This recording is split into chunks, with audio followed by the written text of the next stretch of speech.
Cellphone. Lumilipat ba? Hello? Inaanto ka na? Matulog ka na?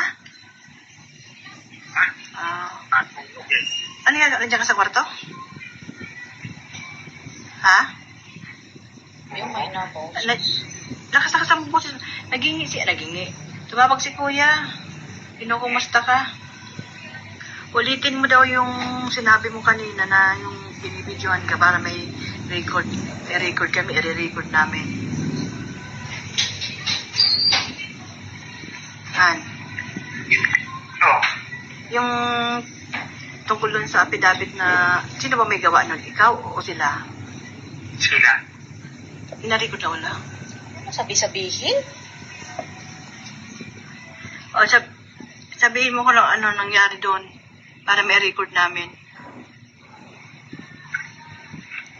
Yun nga,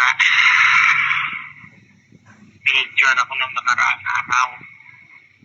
Tapos binasa ko yung statement na may mga sinigit sila na hindi naman totoo.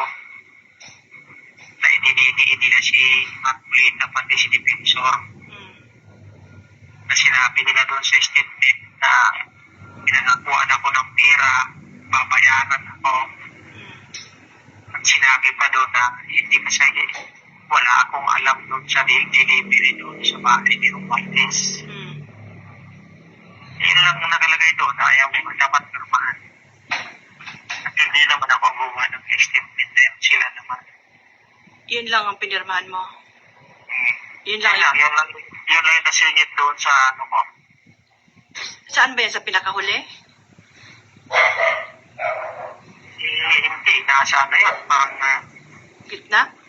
9 sa 12 yung kita ko doon. Tapos may upang 20 ko. Ang number. Ba't ang haba naman? Silang gumawa eh.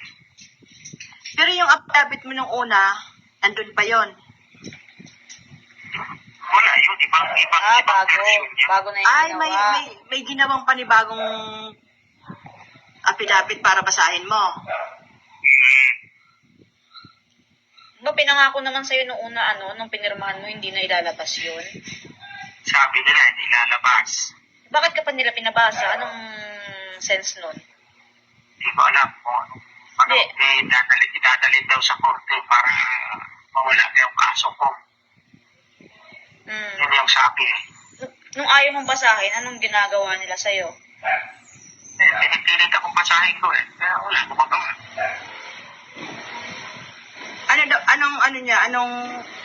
Anong kapalit? anong kapalit ng pag hindi mo binasa? Para daw manahimik na kayo. Wala nang maggugulo dyan sa inyo. Wala naman ang gugulo sa amin, Han, Kaya nga. sa totoo lang, Han, wala nang gugulo sa amin. Sila lang ang gugulo sa amin. Sila ang gumagawa ng paraan para manggulo. Sila nananakot sa amin eh. Kaya sabi ko sa'yo ng nakaraan. Gusto ko nang gulong-gulo na yung utak ko eh. Hindi na ako makatulog-tulog. Mag-ano ka muna, bago ka matulog, minom ka muna ng maligang na tubig. Para ma-relax yung muscle mo. Anak.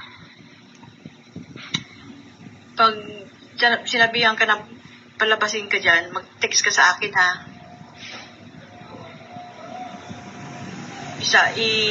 Ano mo agad sa akin, i-text mo agad sa akin. Kung sakali man, pabantayin mo lang sila doon kung may hearing ng korte, pabantayin mo na lang sila sa sini. Babantay talaga sila doon. May isa sa loob, may isa sa labas. Tatlo yan, tatlo daw. Kasi, pag pinalabas ka, may contact na kami doon sa loob, doon ka na lang muna sa loob. Hindi ka na lalabas doon. Hindi ko alam mo. Plano nila sa akin.